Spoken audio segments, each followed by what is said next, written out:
안녕하십니까. 투자 손자병법 일부 최은정입니다. 지난주 금요일 국내 증시는 단기 급등에 따른 부담감으로 코스피가 1993까지 밀리기는 했지만 지난주 코스피는 6개월여 만에 2000선 고지를 재탈환하는 등 투자 심리가 개선되는 움직임을 보였었는데요. 지난 주말 유럽과 미국 증시가 하락으로 장을 마쳤었습니다. 오늘 국내 증시 어떻게 움직일지 한 주를 시작하는 월요일장 출발 전략 짜드리겠습니다. 자, 오늘은 우리투자증권 SNG센터의 정태근 전문가, 우진 투자 컨설팅의 이성규 팀장님과 함께하겠습니다. 안녕하세요. 네, 안녕하십니까. 예. 자, 먼저 이 시각 동시효과 상황 보고요. 예상 체결지수 살펴보겠습니다. 예, 오늘 코스피 코스닥 모두 소폭의 오름세로 장을 출발을 할 것으로 예상이 되는데요. 시가총액 상위 종목군 움직임 잠깐 보겠습니다. 지난 금요일장이었죠. 2%대로 크게 조정받았던 삼성전자는 오늘 보합권 출발이 예상이 되고요. 현대차, 현대모비스, 기아차 모두 지난주 금요일 약세를 보였었는데요. 오늘도 쉬어가는 움직임을 보일 것 같습니다. 현대차가 1% 정도 조정을 받을 것 같고요. 기아차는 반면에 1% 정도 반등할 것으로 예상이 되고 있습니다. 지난 금요일장에서 포스코가 유독 강세였는데 오늘은 좀 하락을 하면서 장을 출발할 것 같고요. 종목별로는 등락이 엇갈릴 것으로 예상이 됩니다. 자, 코스닥 상황 볼까요? 코스닥 지수는 코스피에 비해서 오늘도 강세를 보일 것 같은데요. 5거래일 연속 상승을 할 것으로 보입니다. 시총 상위 종목군들 대체로 빨간불을 켜고 있고요. 안철수 연구소만이 오늘 한 4% 정도 급락 출발이 예상이 되는데요. 지난 금요일장에서 6%나 급락이 나왔었습니다. 그 밖에 메디포스가 한 3% 정도 급등 출발할 것으로 보이고요. 파라다이스, 차바이오엔, 3S, GS, 홈쇼핑 모두 강세 출발할 것으로 예상이 되고 있습니다.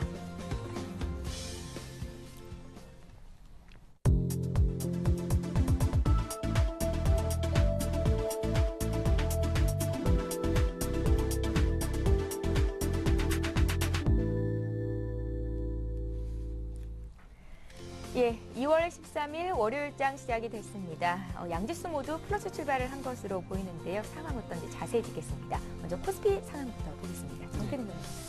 네, 일단 코스피 지수 같은 게 좀 상승 출발이 예상이 되고 있습니다. 네. 자, 지난주 금요일 날 우리나라 시장이 유럽 저녁에 열릴 유럽 시장이었는데 미국 시장보다 그리스에 넣었던 악재 때문에 먼저 선반영이 되면서 시장이 좀 큰 폭의 조금 충격을 받았습니다. 그래서 지금 현재 그 코스피 지수가 지금 1996포인트 예상 지수가 나오면서 마감을 했는데 지금 지수 선물이 262.95 정도 상승 출발이 됐습니다. 그래서 코스피 지수도 마찬가지 이와 좀 비슷하게 본다면은 한 2000포인트에서 한 2002포인트에서 좀 상승 출발이 예상이 되지 않겠나 좀 생각을 하고 있습니다. 어쨌든 오늘 아침에 그리스 의회에서 긴축안이 승인이 됐기 때문에 여기에 대한 좀 긍정적인 영향 좀 생각해 보시면 될 것 같습니다. 그래서 이런 대외 변수, 대외 호재로 인한 어떤 외국인 수급도 한번 좀 기대해 볼 만한 그런 시장이 아닌가 좀 이렇게 생각을 하고 있습니다. 자, 종목들 한번 좀 살펴봐야 될 것 같은데요. 자, 삼성전자가 조금 최근에 기관들의 어떤 매물을 상당히 좀 많이 받고 있습니다. 기관들이 현재 13거래일 연속 이제 매도를 하고 있는데, 자, 삼성전자, 현대차, 포스코, 현대중공업, LG화학 같이 외국인들이 상승부터 기관들이 계속해서 매도를 하고 있습니다. 그래서 이런 부분들이 얼마만큼 기관의 매도가 좀 완화가 되는가 조금 또 체크를 하셔야 될 것 같은데, 자, 기관의 매도, 개인들도 매도를 하고 있긴 하지만은 개인들이 개인들의 순수 매도뿐만 아니라 펀드 완매 그리고 자문형 랩에서 지금 현재 자금이 계속해서 이탈이 되고 있습니다. 그렇다 보니까 펀드뿐만 아니라 자문형 랩 같은 경우에 최근에 11조 원이라는 자금이 현재 이렇게 썰물처럼 빠져나가고 있습니다. 그렇다 보니까 아무래도 이런 한매 자금을 대비하기 위한 현금 확보를 위한 기관의 매도는 좀 불가피할 것 같습니다. 그래서 이런 기관의 매도 계속 좀 체크를 하시는 게 좋을 것 같고요. 어쨌든 이런 부분이 좀 부각이 되더라도 좀 시장의 장이 좀 상승 출발을 하게 되면서 삼성전자 지금 0.75% 그리고 LG화학이 좀 흐름이 좋습니다. 1.08%, 현대모비스가 1.2% 정도 상승 현재 보여주고 있습니다. 지금 이제 자동차 업종이 완성차 3사가 지금 이제 상승 출발했는데 이런 부분이 순환매가 될지 아니면 지속적으로 이어질지 여부는 계속해서 이번 주에 내내 좀 지켜보셔야 될 것 같습니다. 1차적으로는 조금 순환매적인 관점 먼저 말씀드려보고 싶고요. 그리고 외국인들이 계속해서 관심 가지는 업종, IT, 금융화학 계속해서 관심을 가져보자 이렇게 좀 정리를 해보도록 하겠습니다. 예, 자, 오늘 코스피 지수는 지난 금요일 대비해서 6.95포인트 오른 2000.66으로 장을 출발했는데요. 2000선 탈환하면서 월요일장 힘차게 출발이 됐습니다. 코스닥 상황도 볼까요? 코스닥 지수도 역시 소폭의 오름세로 장을 출발했고 530선 탈환이 된 상태입니다. 흐름 어떤지 보겠습니다. 네, 이제 코스닥 지수 같은 경우는 지금 코스피 지수에 대비해서는 조금 약간 뒤처진 모습입니다. 장 초반보다는 지금 코스피 자체가 상승세가 좀 탄력이 강화되면서 현재 같은 경우는 0.4% 상승한 530선에서 일단은 출발하고 있는 상황입니다. 일단 그 코스닥 시총 상위주들의 흐름은 좀 대부분 좀 긍정적으로 나타나고 있는 것으로 판단되고 있고요.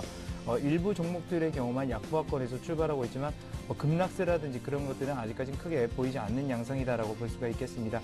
일단은 그 눈에 띄는 것은 시총 상위주들 중에서 일단 그 반도체, 그러니까 IT 관련주들이 좀 눈에 띄고 있는데요.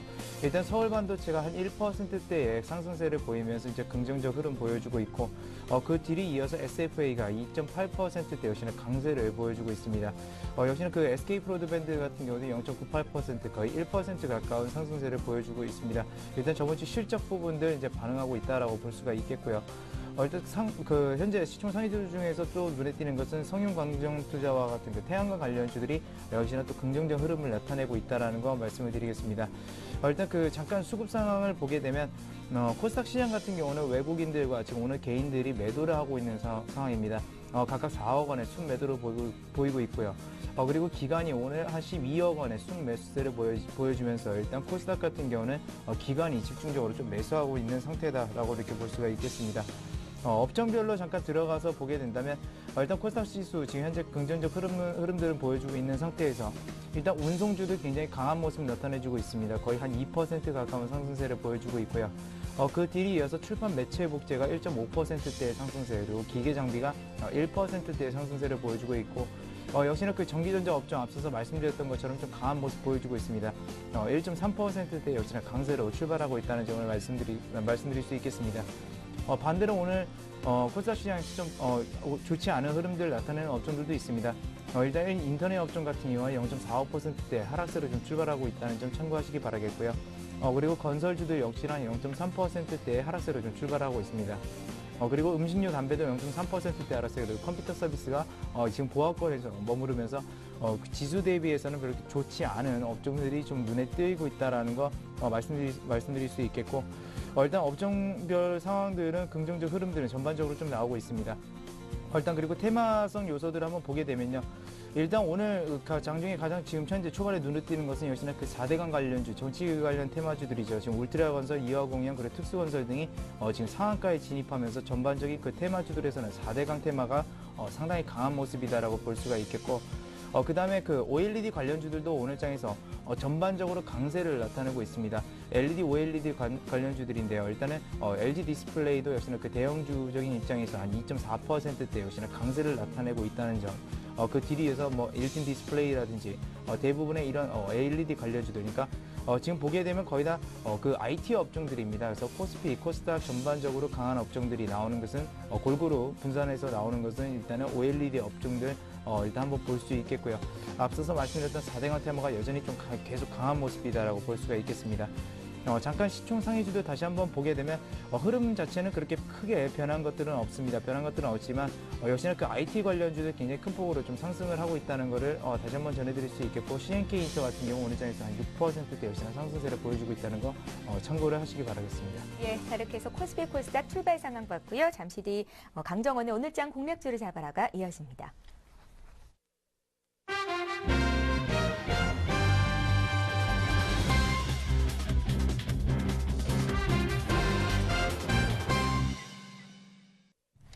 강정원의 오늘장 공략주를 잡아라 시간입니다. 오늘도 역시 강정원 전문가 화상 통해서 연결해 보겠습니다. 안녕하세요. 네, 안녕하세요. 예, 자 지금 시각이 9시 6분을 막 넘어서고 있는데요. 오늘 시가 공략주 듣기 앞서서 지난 금요일 주셨던 종목 AS 받겠습니다. 유니온을 주셨었는데요. 매수가로 주셨던 가격대보다 지금 좀 밑에 나와 있는 상황이거든요. 어떻게 이 가격대에서도 추가적인 매수가 가능한 건지 다시 한번 AS 해주십시오. 네, 유니온 추가적인 매수가 가능하다는 말씀드리겠고요. 그만큼 그 OCI에 대한 지분 가치와 이 타항 설비에 대한 어떤 성장성, 뭐 이런 부분을 감안했을 때 지금 주가는 충분히 접근가 맞다. 단기적으로 어떤 그 조정세의 모습을 보이고 있습니다만, 충분히 자산 가치 대비해서 적정가 매트가 있는 그런 종목이기 때문에 제가 제시한 시나리오 중수에서 계속적으로 보유 전략으로 또는 추가 매수 가능한 그런 종목으로 말씀드리겠습니다. 예, 유니온 보유도 괜찮고 추가 매수도 가능하다 말씀 주셨고요. 자, 오늘 시가 공략주 듣겠습니다. 오늘 말씀드린 종목은 TK 케미칼입니다. 페트병 원료와 이 폴리에스터 원사, 스판덱스 원사를 주력 제품으로 하는 업체고요. 주요 매출처는 대우 인터내셔널과 키스코, LG 상사 등이 있습니다. 경북 구미에 합성 1, 2 공장이 있고 경북 칠곡에도 합성 공장이 있다는 부분 참고하시면 되겠고요. 최근 주가 하락 원인을 먼저 봐야 될 것 같은데요. 지난해 그 유럽 재정위기와 이 중국 긴축 이런 영향으로 인해서 하성 시황이 좀 악화된 모습을 좀 보여줬고, 이런 부분 때문에 영업 실적이 부진한 부분, 그리고 이 공장이 화재 사고가 나면서 영업 적자를 좀 기록한 상황이었습니다. 하지만 그 최근에 주가가 좀 상승세를 보이고 있고, 이 동사가 2011년 지난해 4월 상장이 됐는데 이 공모가 5천 원이었고, 뭐 그동안 업황 둔화로 인해서 주가가 많이 하락했습니다만 이제는 반전되는 그런 모습을 보이고 있다, 이렇게 말씀드릴 수 있겠고요. 투자 포인트는 세 가지를 두셨습니다. 첫 번째는 그 올해 1분기부터 실적 턴어라운드를 좀 기대하고 있는 상황인데요. 올해 그 1분기에 상반기 실적 호전이 되면서 역시 이제 그 연초에 유럽 재정 위기 완화와 더불어서 이 글로벌 유동성 선순환 영향, 그리고 화성 원료하고 폴리에스터 가격 상승 추세 반전, 뭐 이런 부분들이 1분기 영업이 흑자로 기대할 수 있다라고 보시면 되겠고요. 이 스판덱스 부분은 효성에 의해서 2위입니다. 2위 업체고, 이런 시황 가격 회복에 따른 어떤 영업 실적 역시도 본격적으로 회복될 것으로 기대되고 있는 그런 모습이고요. 계절성 제품인 원료인 페트병 원료도 3월 이후에 성수기에 기입되면서 역시 긍정적으로 기대하고 있는 그런 상황이라고 보시면 되겠습니다. 두 번째는 그 실적 대비 좀 적극적으로 말씀 주시는데요. 동사가 밝힌 올해 그 실적은 매출액 1조, 영업이익은 570억을 좀 제시하고 있는 상황이고요. 순이익을 추정했을 때 한 285억의 순이익이 가능한 것으로 판단되었습니다. 이때 316원대를 볼 수 있을 것 같고요.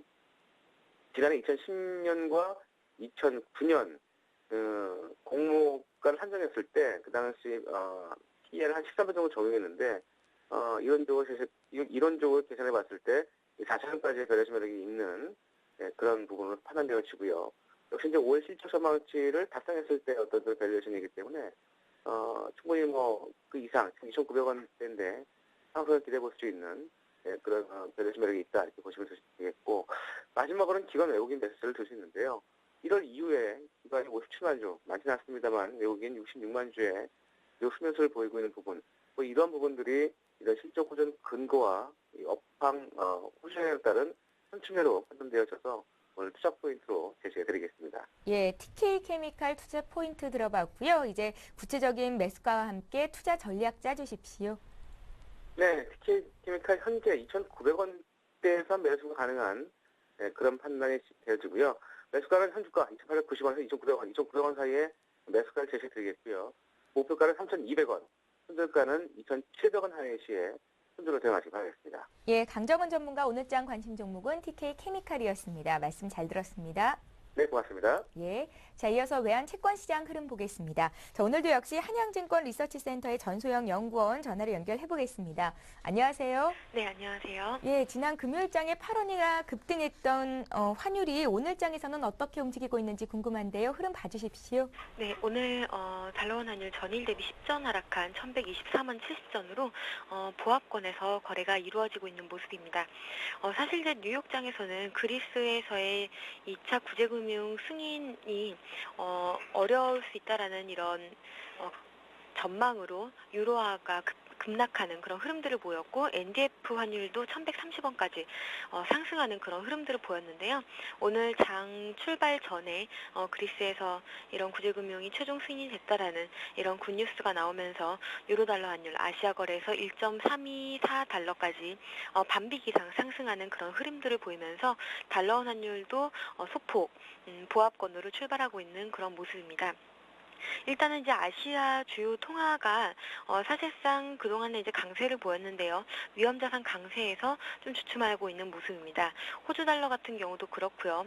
우리나라 원화도 그렇고 단기적으로 약간의 약세 전환의 움직임이 포착이 되고 있는 모습이기 때문에 원화가 우리 1115원에서의 단기 지지를 형성하는지 여부를 조금 주목하셔야 될 것 같고요.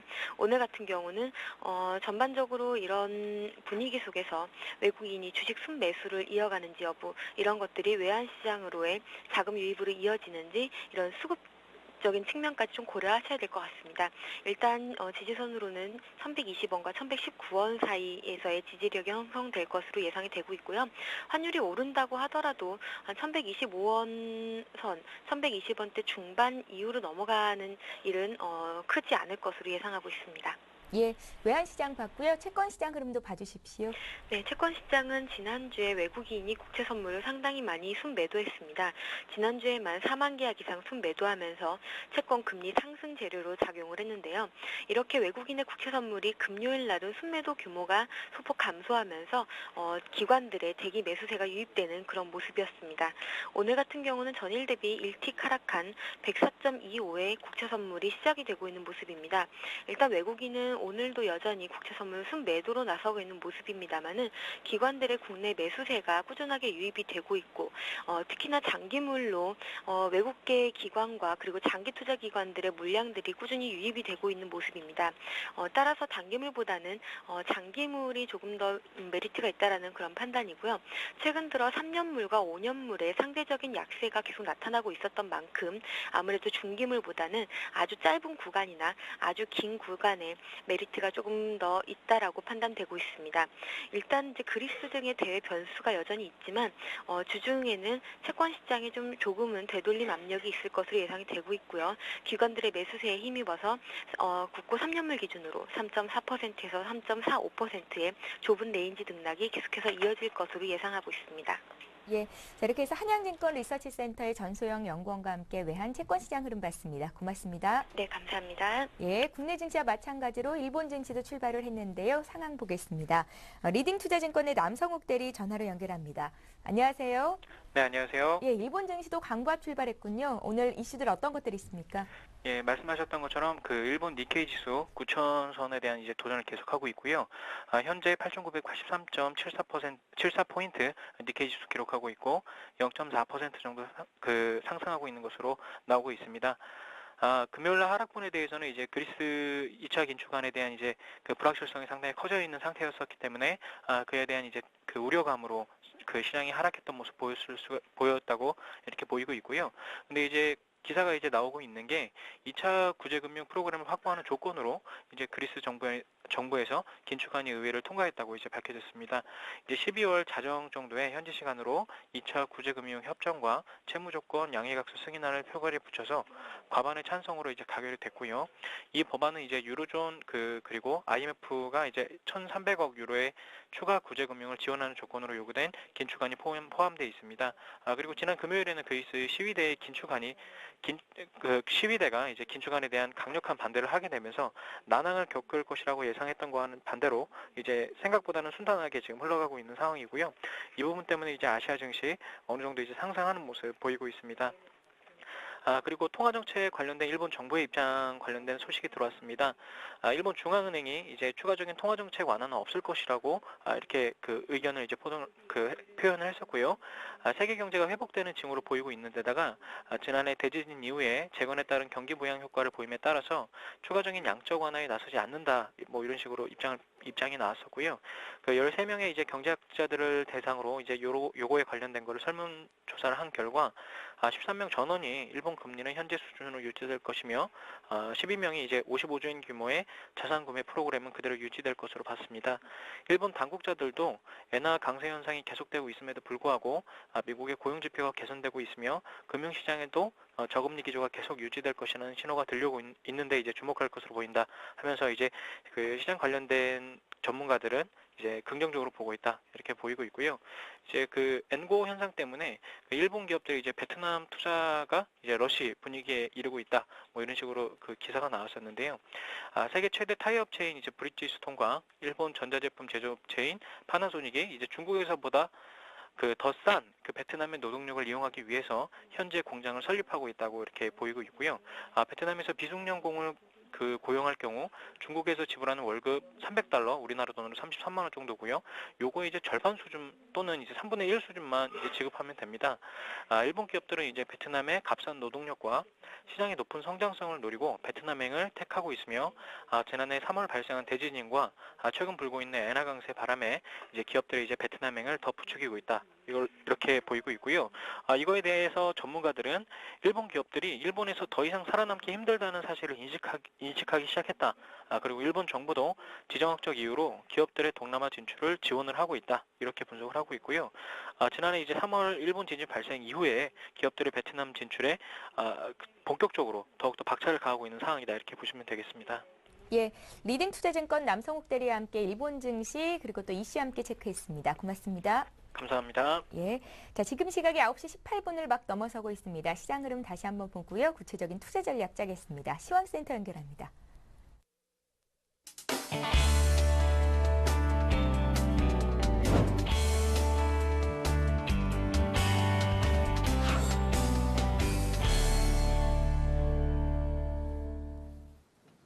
네, 시황센터의 공평입니다.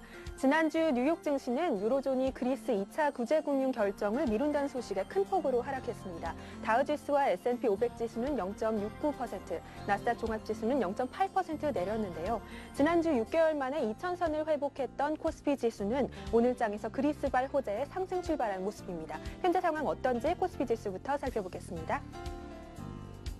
오늘 코스피 지수는 6포인트 상승한 2,000포인트로 장 출발했습니다. 하루 만에 2,000선을 회복한 모습인데요. 현재는 11포인트 큰 폭으로 상승하며 2,005포인트에 거래되고 있습니다. 수급 내용 확인해 보겠습니다. 개인만이 매도에 나서고 있는 모습입니다. 574억 원 매도 우위 나타내고 있고요. 기관과 외국인이 동반 매수에 나서고 있는 가운데 기관은 64억 원, 외국인은 63억 원 매수 우위 보이고 있습니다. 이어서 코스닥 지수 살펴보겠습니다. 오늘 코스닥 지수는 2포인트 상승한 530포인트로 장 출발했는데요. 현재는 시초가로부터 큰 변동이 없는 상태입니다. 강보합권에 머물고 있습니다. 수급 내용 확인해 보겠습니다. 개인과 기관이 동반 매수에 나서고 있습니다. 개인은 16억 원, 기관은 8억 원 매수 우위 보이고 있고요. 외국인만이 매도하고 있는 가운데 17억 원 매도 우위 보이고 있습니다. 이어서 코스피 시가총액 상위 종목들 살펴보겠습니다. 대부분 빨간불 켜고 있는 모습인데요. 삼성전자는 1% 강세 보이며 107만 3천 원에, 현대차는 1.38% 상승한 22만 500원에, 현대모비스는 1.58% 상승한 28만 9,500원에 거래되고 있습니다. 다음 종목들 살펴보겠습니다. 현대중공업은 1% 강세 보이며 33만 2천 원에, 신한지주는 0.78% 상승률 보이며 4만 5,300원에, 한국전력은 강보합권에서 26,050원에 거래되고 있습니다. 다음 종목들 살펴보겠습니다.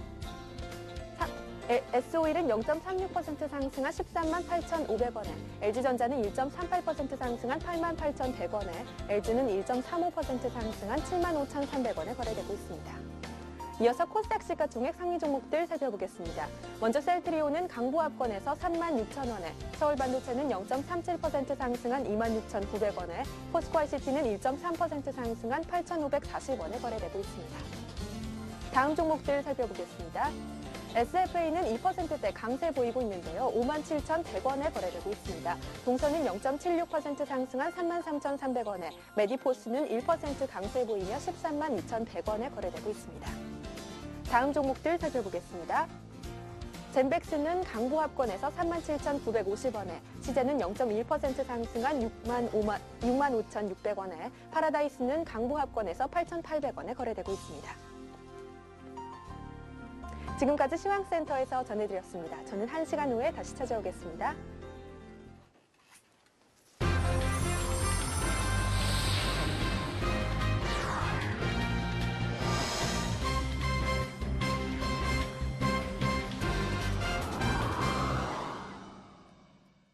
예, 자 이제 본격적으로 오늘장 출발 전략을 짜겠습니다. 유로존 재무장관들이 그리스 정치권이 합의한 긴축안에 대해서 그리스가 2차 구제 금융을 받기 위해서는 추가적인 지출 감축이 필요하다라고 요구를 했었고요.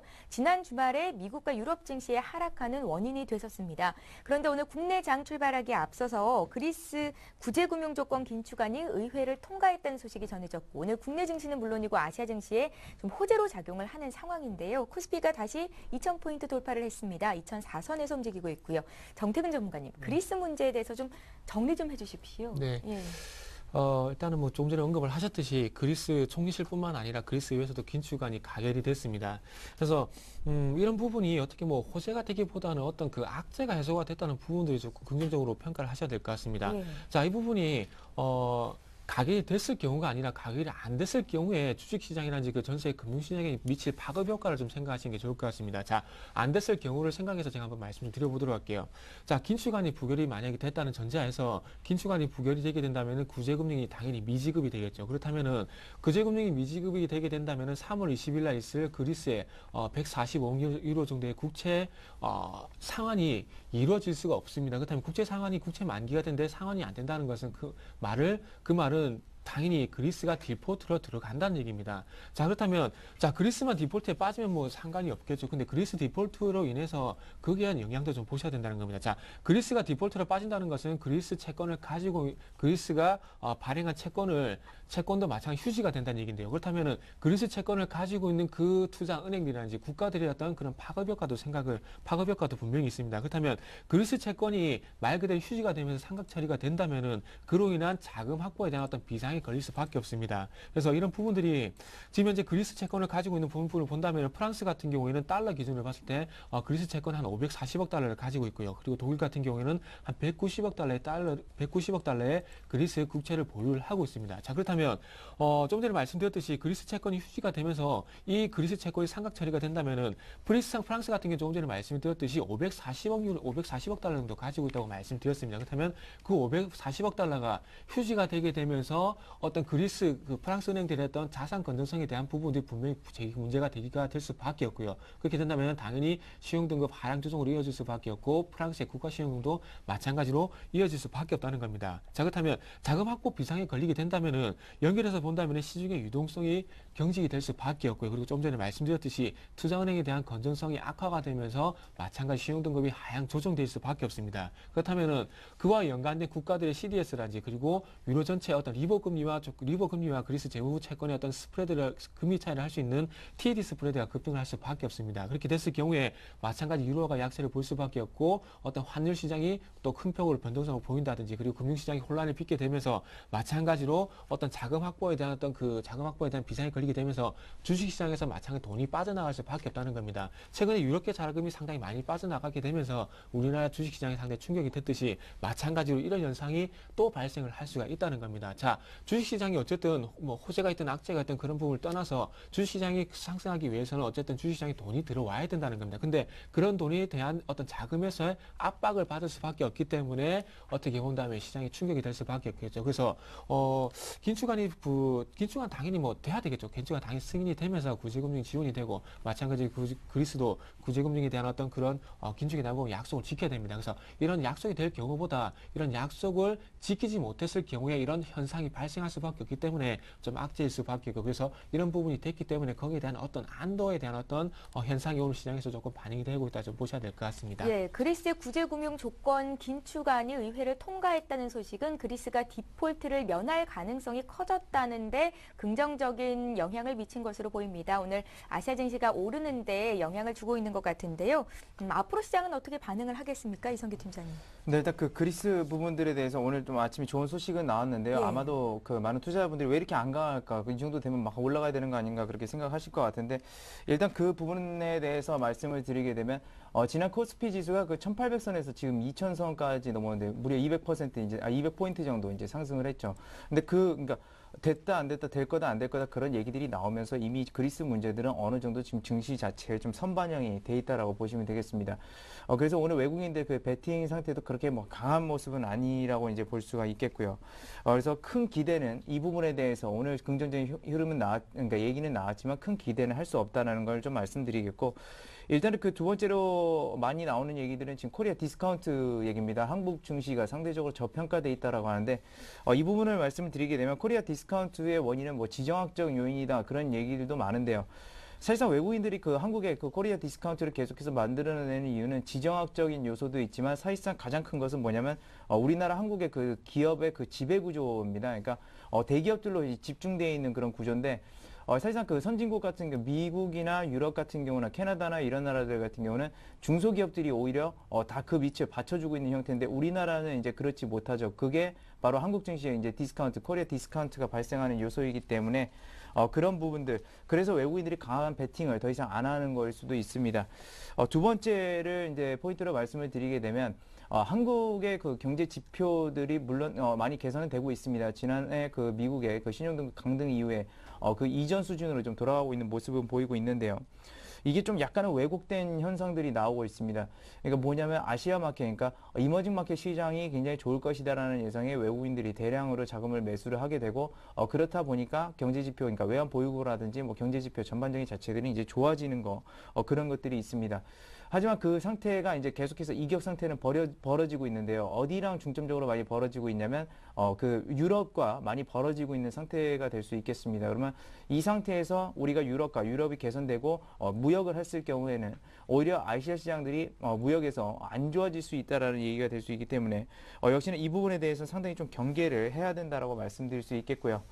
오히려 그래서 역발상으로 보게 되면 유럽 문제가 해결됐을 시에는 지금 현재 유럽에서는 굉장히 저평가된 기업들이 많습니다. 그래서 그런 기업들로 바게넌팅이라고 그러죠. 그러니까 굉장히 싼 기업들을 오히려 그쪽에서 공격적으로 매수를 하게 되는 겁니다. 그래서 그런 점들을 봤을 때 우리나라에서 유럽 문제가 점차 해결이 됐을 때는 그 기간 동안은 단기적으로 올라갈 수 있겠지만 정작 해소가 되고 그러니까 위기 부분들이 어느 정도 많이 해소가 됐을 때는 오히려 유럽 쪽으로 자금들이 몰려갈 수 있다라는 거. 반대로 항상 그런 걸 좀 생각해야 된다라는 거를 좀 오늘 장에서 좀 말씀을 드리겠고요. 예. 그렇기 때문에 앞서서 말씀드렸던 그 한국의 증시 저평가, 그러니까 디스카운트라는 거 그런 것들도 크게 지금 나와 있는 건 뭐 8에서 뭐 9배 정도 된다, 아니면 9에서 10배 정도 된다. 그런 것들은 약간은 좀 왜곡이 많다라는 거, 그런 것들을 좀 염두해 두시는 게 일단 향후의 증시를 보는 데 있어서 가장 좋을 것으로 예상되고 있습니다. 예, 이성규 팀장님께 먼저 오늘장 체크 포인트를 들어봤고요. 정태근 전문가 체크 포인트 어디에 두고 계신지 듣겠습니다. 일단은 뭐 상승 출발했습니다. 또 그리스 호재 때문에 일단 상승 출발했지만 일단 그런 호재가 발생했어도 불구하고 어떤 그 수급적인 부분에서 조금 많이 좀 받쳐주지 못하는 것 같습니다. 자, 지난주 금요일 뭐 계속해서 연결해서 봐야 될 것 같은데, 지난주 금요일 날 외국인들이 그 3,624계약 정도 매도 포지션 매도를 하긴 했지만은 그런 부분들이 장 후반 쪽에서 미결제 약정이 청산이 이루어지게 되면서 이 말씀을 왜 드리냐면 그 금요일 날 잡았던 매도 포지션이 금요일 장 후반 쪽에서 청산 말 그대로 수익 실현이 다 이루어지면서 오늘 쪽으로 넘어왔습니다. 그렇기 때문에 오늘 쪽에서 조금 선물 매수가 좀 있지 않겠나 그런 부분들을 예상했었는데, 지금 현재 외국인 현물 매수 그리고 선물 매수가 들어오고 있긴 합니다. 근데 하지만 어떤 그 지난주 금요일 날 보였던 그런 매도에 비해서는 상당히 매수폭이 너무 약하다는 부분들이 조금 2,500포인트를 보다 좀 더 추가적으로 상승할 수 있는 그런 요인을 좀 더 추가적으로 상승할 수 없는 그런 요인으로 좀 작용을 하는 것 같습니다. 그래서 지금 현재 프로그램 매수도 너무나 좀 약하고, 그래서 제가 말씀드리고 싶은 부분은 결론적으로 오늘 쪽에서 현물보다는 외국인의 선물 동향을 좀 계속해서 좀 체크를 해보시라고 좀 말씀 한번 드려보고 싶습니다. 어쨌든 선물 매수가 강하게 유입돼야 마찬가지로 프로그램 매수도 유입이 좀 더 추가적으로 강하게 유입될 수 있기 때문에 마지막으로 선물 매수 계속해서 확인을 해보자, 이렇게 좀 정리를 해보도록 하겠습니다. 예, 두 분의 전문가와 함께 오늘장 체크 포인트를 짚어봤고요. 잠시 코스닥 특징주 보고 가겠습니다. 동부증권 신논현역 지점의 김성원 차장 전화로 연결합니다. 안녕하세요. 안녕하십니까? 예, 차장님 먼저 오늘 국내 증시가 오름세를 보이는데요. 시장 흐름 어떻게 보십니까? 네, 현재 코스피 지수는 11포인트 상승한 2,004포인트를 나타내고 있습니다. 주말에 유럽 리스크가 재부각되고 미국의 소비자 심리 지수가 예상치를 하회하면서 미 증시는 약보합 마감했습니다. 국내는 1월 기대 인플레이션율이 4.1%를 기록, 중동 지역의 지정학적 위험에 따른 유가 상승 가능성 및 공공요금 인상 등 물가 부담이 상존하는 상황입니다. 코스피 지수는 당분간 2,000선 내외에서 힘겨루기 장세가 예상이 됩니다.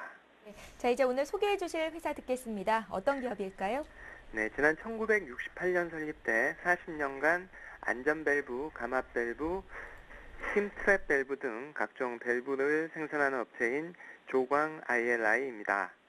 이 회사에서 생산하는 밸브는 석유화학과 가스플랜트, 원자력 등 발전 설비를 비롯해 조선, 산업용 보일러 등 중저가 밸브 시장에 공급되어 왔습니다.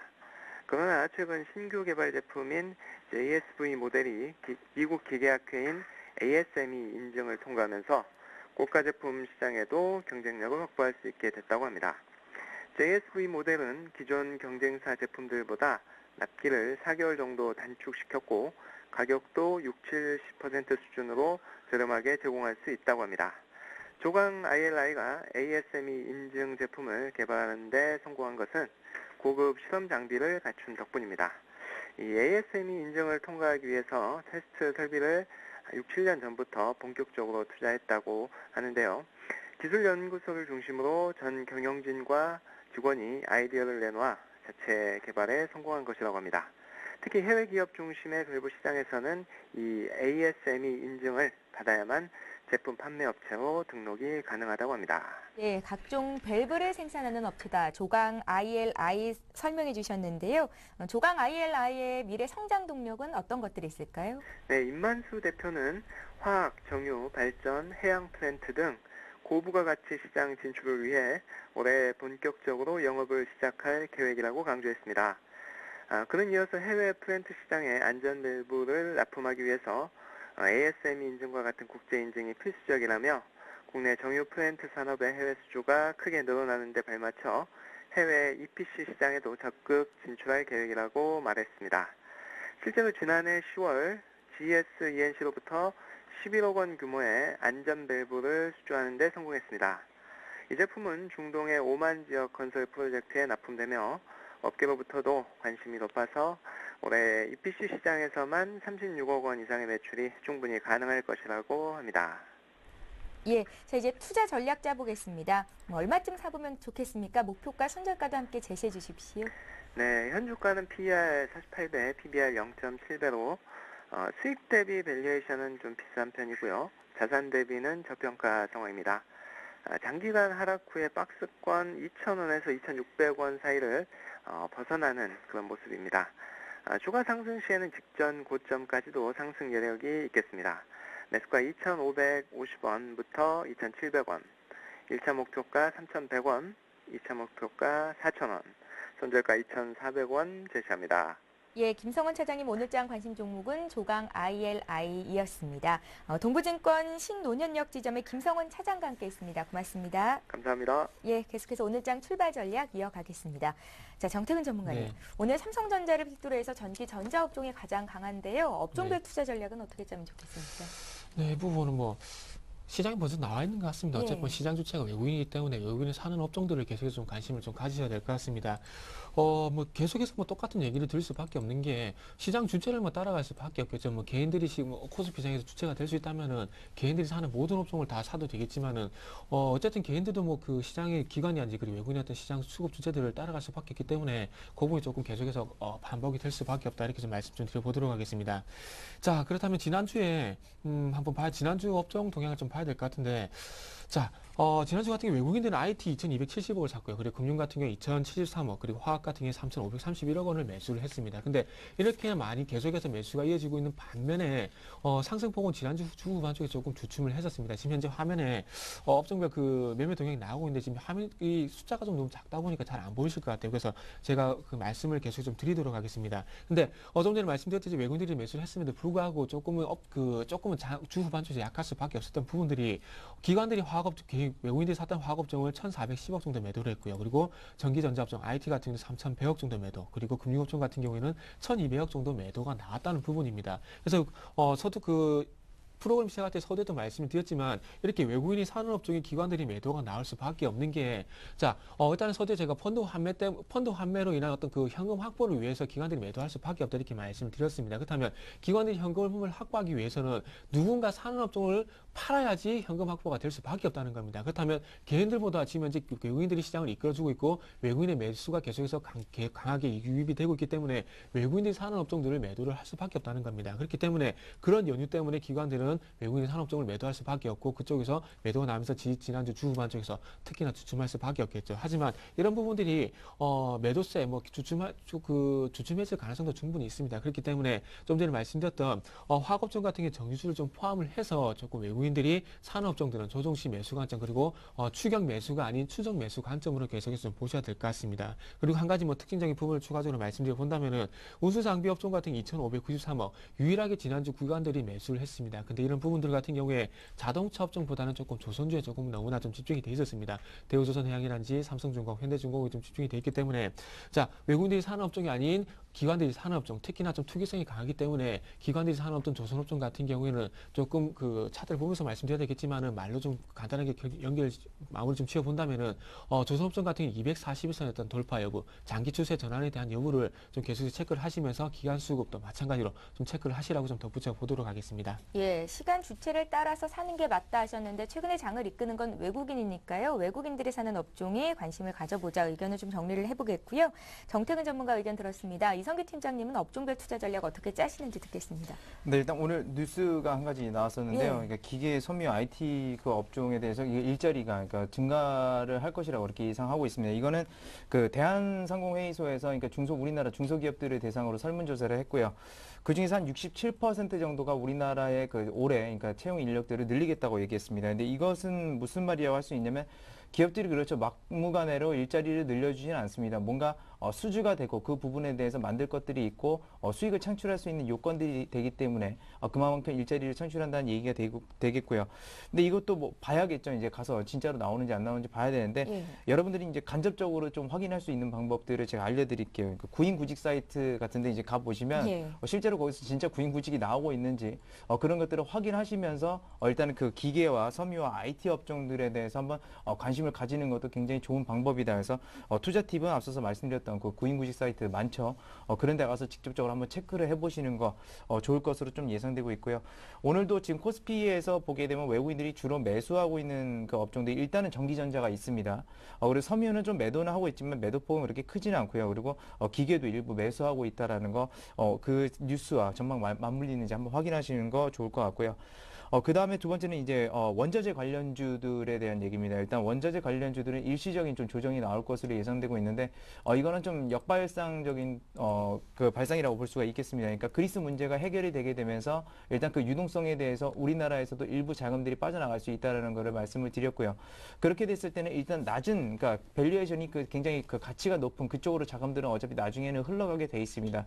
그래서 그런 쪽들이 상품 시장에서도 일시적으로 빠질 가능성이 있다라는 거. 그러면 유럽 쪽이나 아니면 미국의 그 저평가된 기업들로 같이 움직일 수 있다라는 그런 관점에서 일단 원자재 관련주들은 지금 하락으로 돌아서는 게 아니라 저는 일시적인 조정이 예상된다라는 것에서 대표적으로 뭐 정유주라든지 비철금속 관련주들 이런 것들이 일시적 조정이 올 수 있다. 그래서 그런 조정 국면에서는 한번 매수를 해서 그 단기적으로는 한번 수익을 볼 수 있는 그런 구간이라고 좀 말씀을 드릴 수 있겠고요. 그 다음에 그 이전부터 말씀을 드렸지만 이제 가계 소비재 부분입니다. 뭐 가계 소비재라고 한다면 뭐 음식료도 있고 앞서서 언급드렸던 섬유도 있고요. 그리고 대표적으로 백화점들도 있습니다. 그러니까 홈쇼핑, 백화점 이런 것들도 있는데 이런 것들은 지금 현재 전반적인 그 물가 상황이 높기 때문에 물가가 여기서 같이 동반 또 상승해버리게 되면 사실상 경쟁이 그렇게 좋은 것은 아닙니다. 그래서 물가가 여기서 추가적으로 올라가게 되면 전반적인 경제는 안 좋아지는 거기 때문에 주가 지수 같은 건 다 떨어질 수밖에 없는 거고요. 그거 말고 반대로 물가가 하락을 했을 때 좋은 점, 바로 이 가계 유통 소비재 이쪽이 될 수가 있겠는데 이런 부분들에 대해서는 어차피 단기적으로는 수익성 개선이 그렇게 빠르지는 않습니다. 하지만 여전히 저평가 메리트가 있다라는 거. 그래서 그런 기업들에 대해서는 역시나 분할 매수 전략으로 적립식으로 가져가서 계속해서 저평가권에서 모아서 가져가는 전략을 제시해드린다고 이렇게 크게 세 가지를 오늘 장에서 좀 말씀을 드릴 수 있겠습니다. 예, 향후에 유망할 만한 업종에 대해서 정리를 자세히 해주셨습니다. 자, 이제 오늘 사볼 만한 종목 들을까요? 정태근 전문가님 어떤 종목 네. 보십니까? 네, 오늘 가지고 나온 종목은 좀 바닥에서 올라오는 종목 좀 같이 준비를 해봤습니다. 예. 그래서 삼양사라는 좀 종목을 준비를 했는데 일단 회사에 대한 부분을 좀 먼저 좀 말씀 좀 드려야 될 것 같습니다. 자, 삼양사 같은 경우에는 그 삼양홀딩스 계열입니다. 그래서 그 식품 사업 그리고 화학 사업을 영위를 하고 있는데 식품 사업 같은 경우 뭐 설탕, 밀가루 부분을 하고 있고요. 그리고 화학 같은 경우에는 뭐 PET병, 뭐 그 화학 섬유 이런 부분을 하신다고 좀 생각하시면 될 것 같습니다. 그래서 기업 내용을 보면 어떤 호재성 재료는 없고요. 그래서 호재성 재료가 될 만한 부분을 좀 말씀 좀 드려본다면은 자, 최근에 사료 사업을 180억 정도 양도를 했습니다. 그리고 난 뒤에 어떤 사업 관계에 대한 부분 그리고 핵심 사업에 대한 집중 역량이 강화될 것이라는 그런 부분들이 좀 부각이 되면서 그날 이후부터 1월 31일 이후부터 지금 현재 반등이 좀 이어지고 있습니다. 그래서 이런 부분뿐만 아니라 최근에 자회사가 좀 상장이 예정이 돼 있습니다. 그래서 어떤 상장 그 프리미엄이 좀 반영이 되는 것이 아닌가 좀 생각을 하고 있는데, 자, SK케미칼과 그 전략적으로 그 공동 출자한 그 휴비스라는 회사가 23일에 현재 상장 예정이 되어 있습니다. 그래서 여기에 대한 어떤 좀 전에 말씀드렸듯이 프리미엄이 반영이 되는 것이 아닌가 좀 생각을 하고 있습니다. 그래서 어쨌든 그 사업 관계라 그리고 자회사였던 그 신규 상장에 대한 프리미엄 효과 이런 부분에 의한 그 반등이 아닌가 이렇게 좀 정리를 해 보도록 하겠습니다. 그리고 마찬가지로 국민연금이 좀 그 이 부분은 뭐 호재라기보다는 특징적인 부분인데, 국민연금에서 6.67% 정도 그 지분을 보유하고 있다는 부분도 조금 참고를 해 보시는 게 좋을 것 같습니다. 자, 그래서 기술적인 부분은 좀 말씀 좀 드려보고 싶은데요. 상장된 지가 얼마 안 됐군요. 예. 액면 분할하고 난 뒤에 조금 이렇다 보니까 신규 상장처럼 좀 보입니다. 그래서 예. 그래서 이 종목을 한번 그 기술적인 부분이 일단 수급적인 부분은 그렇게 우호적인 부분은 아직까지는 없습니다. 조금 전에 말씀드렸듯이 어떤 그 호재성 재료 때문에 올라간다 좀 보시면 될 것 같고요. 그래서 이 종목 같은 경우에 어쨌든 그 반등이 뭐 크게 급격하게 나오는 것은 아니지만 완만하게 지금 상승을 하기 때문에 좀 안정적으로 가져갈 수 있는 종목일 것 같습니다.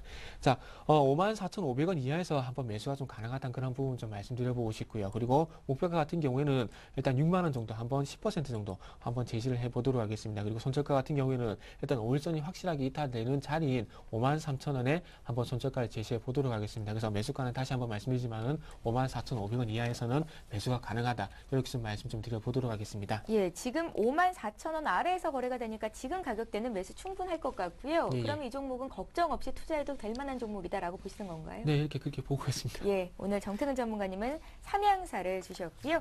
이성규 팀장님께서는 어떤 종목 들고 나오셨는지 듣겠습니다. 앞서서 업종별 투자 전략 짜주셨는데 그 중에 한 종목일까요? 네, 그렇습니다. 항상 예. 저는 그렇죠. 그러니까 그 중에서 하나를 갖고 나왔는데, 오늘은 그 고려아연입니다. 말씀을 드리자면 고려아연인데, 아까 앞전에서 설명은 다 드렸습니다. 그러니까 상품 관련주들이 일시적으로 조정에 겪을 것이다. 그래서 오늘 장에도 역시나 고려아연 2.5%대 역시나 하락세로 좀 이렇게 진행되고 있는 모습인데요. 예. 그동안 있었던 것과는 달리, 그동안 추천해드렸던 종목과는 달리 이 기업은 단기적으로만 보셔야 된다는 걸 우선적으로 좀 말씀을 드리겠고요. 작년 EPS가 한 38,000원 정도 됩니다. 근데 사실 그 고려아연 같은 경우는 PER 10배수가 넘어가게 되면 고평가 구간에 들어가게 되는데요. 바로 그 점을 노리는, 그러니까 트레이딩 관점에서 이렇게 전략을 제시를 해드리는 거고, 일단 전반적인 상황은 상품 가격이 그렇게 쉽게 내려갈 상황은 아니라고 보고 있기 때문에 수익성은 어느 정도 보존이 될 것으로 예상이 되고 있고요. 그 다음에 이 유동성 부분하고, 그 다음에 이제 중국의 그 비철금속 수요 증대가 예상되고 있기 때문에 그런 관점에서 이제 오늘 급락에 대한 단기적 메리트로 이제 추천을 드리겠습니다. 그래서 일단은 단기적으로 목표 주가 같은 경우는 약 46,000원 선, 46만 원 선을 좀 제시를 해드리겠고요. 말씀드렸다시피 트레이딩 관점이기 때문에 손절가가 그렇게 크진 않습니다. 손절가는 약 38만 원 선으로 제시를 해드릴 테니까요. 이 부분 반드시 지키셔서 고려아연 좀 대응을 하시기 바라겠습니다. 예, 이성규 팀장님께서는 오늘 고려아연을 주셨는데요. 단기적으로 접근할 만한 종목이다라는 말씀이십니다. 자, 코스피의 상승폭이 많이 줄었습니다. 장중에는 2,000선 위에서 움직였었는데요.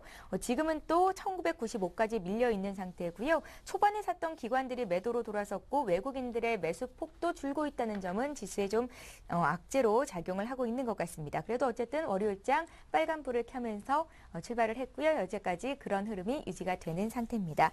자, 오늘장 출발 전략 두 분의 전문가와 함께 짜봤고요. 우리투자증권 SNG센터 정태근 전문가, 또 우진 투자 컨설팅의 이성규 팀장과 함께 있습니다. 말씀 잘 들었습니다. 감사합니다. 예, 오늘 투자 손자병법 1부는 여기서 마치는데요. 잠시 뒤 2부 시간에는 시장 흐름 짚어보고 투자 전략 짜고 또 종목도 함께 분석해보는 이재광의 청기 누설 시간이 이어질 예정이니까요. 여러분들 계속해서 함께 해주시기 바랍니다. 자, 잠시 후 11시부터는 시청자 여러분들의 종목을 상담해드리는 시간을 갖습니다. 013-3366-0110번 무료 문자를 통해서 신청하시거나 3153-2610번으로 전화를 주실 수도 있는데요. 선착순이니까 지금 바로 신청해 주시면 또 빨리 상담을 받을 수 있으실 겁니다. 자, 투자 손자병법은 2부 시간으로 다시 찾아뵙겠습니다. 고맙습니다.